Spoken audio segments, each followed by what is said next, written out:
Welcome to Western Sydney Television News. I'm Christina Pollard. In this bulletin, the state government buys an historic Mulgoa estate, the transformation of Parramatta's West Epping Park is revealed, and a sad farewell to a Penrith icon. The state government has entered into a multi-million-dollar deal to purchase an historic estate at Penrith. Western Sydney Minister Stuart Ayres announced the government acquired the 385 hectares of land at Mulgoa's Fernhill estate for $27.25 million.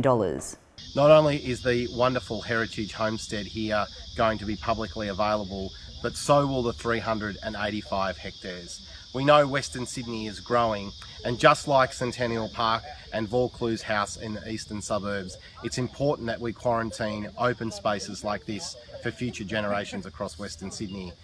It will provide community green space for the future. Also want to make sure that we are providing a quality environment for our families to grow up in, and that means recreational green open space, and that's what's being delivered today. Built in 1842, the estate is surrounded by Cumberland Plain woodland and comprised of a heritage listed homestead as well as gardens and lakes and a 2-kilometre horse race track.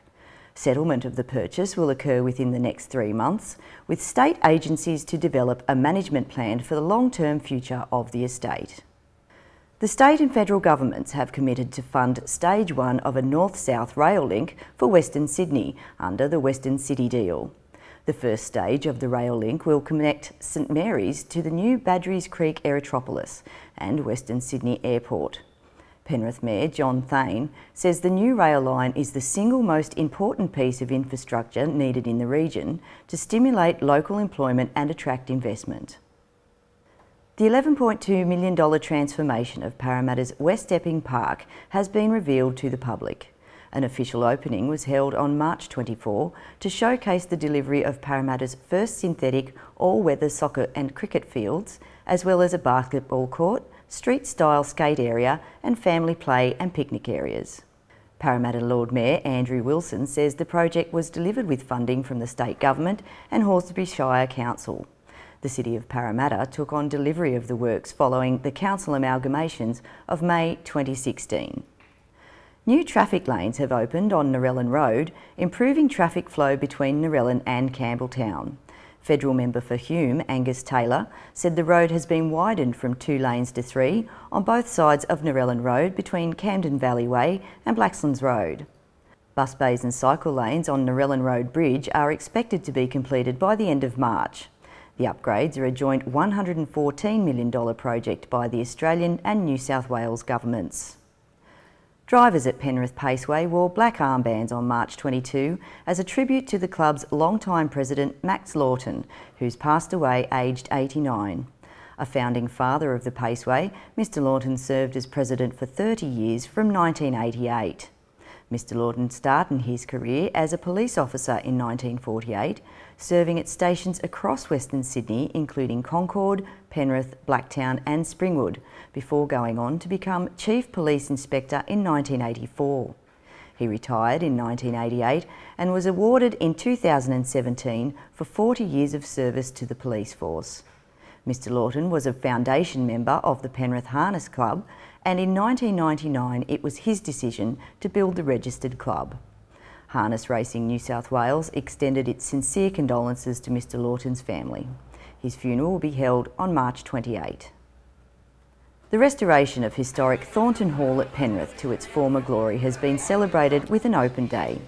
Built by Thomas and Jane Smith around 1870, the hall underwent an extensive restoration, which was celebrated with an official ceremony on March 17.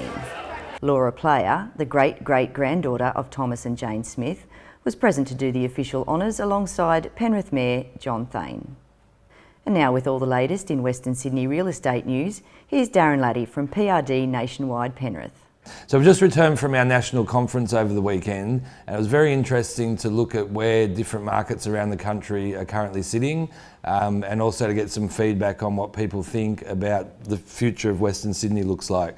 So interestingly, it was a lot of the regional areas that have seen the most growth over the past 12 months. So areas like Wagga Wagga, the Hunter Valley in particular was going through huge growth cycles, and even further north in places like the Whitsundays. The interesting thing from a Western Sydney standpoint is the announcement of the airport has been a topical point of conversation with a lot of people around the country, and people were well aware of the announcement for the rail link, and they're excited for the opportunities for the area for the future. So looking at a market wrap for 2018, the first quarter, the market has definitely showed opportunities for buyers that weren't there 12 months before. So the clearance rate across Sydney sat at around 65 to 67%, and in the western suburbs it was slightly lower than that. So basically what we were seeing is vendors were more prepared to negotiate with buyers, giving buyers more opportunities, and that's been across the Western Sydney market in price ranges up to about $750,000.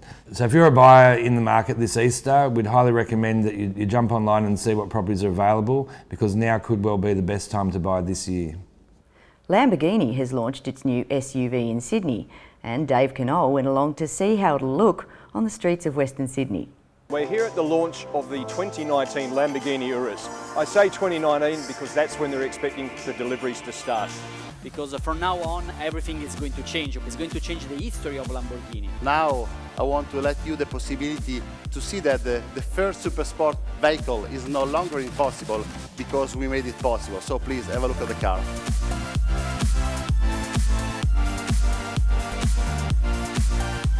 So the interior of the 2019 Lamborghini Urus, but have a look at this interior. No wonder people spend lots of money developing these cars, no wonder they spend lots of money buying these cars as well. It's the first front-engine Lamborghini, not counting all of their tractors of course, for quite some time. It's a V8, 4 litres in capacity. It'll have twin turbos producing 478 kilowatts and 850 newton metres of peak torque at just over 2200 RPM.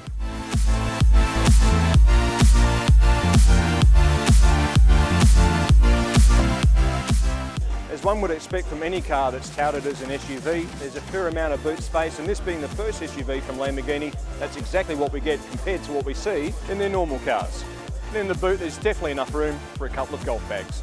For the Australian market, the Lamborghini Urus will be priced from $390,000, and that's including GST and luxury car tax, plus on-road costs. The American Taekwondo Association's Sydney headquarters has held round one of a 4-tournament series at Mulgrave's Fighting Fit Martial Arts Centre.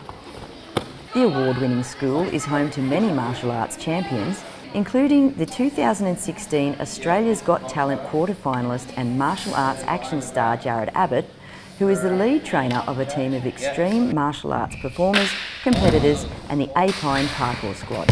You can leave the kids and know that they're going to be perfectly safe and be growing strong, confident relationships in the process as well.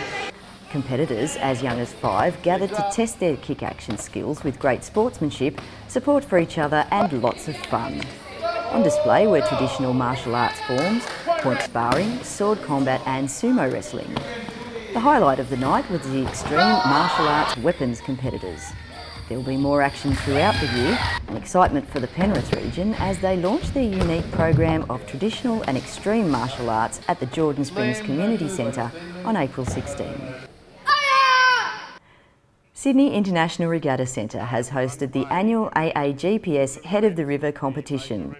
St Ignatius College took out the Head of the River and the Major Rennie Trophy for the first time since 1975 in the March 17 event. St Ignatius College, a challenging shore school, and St Ignatius College will take the first 8. The Penrith venue also hosted the Sydney International Rowing Regatta last weekend. New South Wales.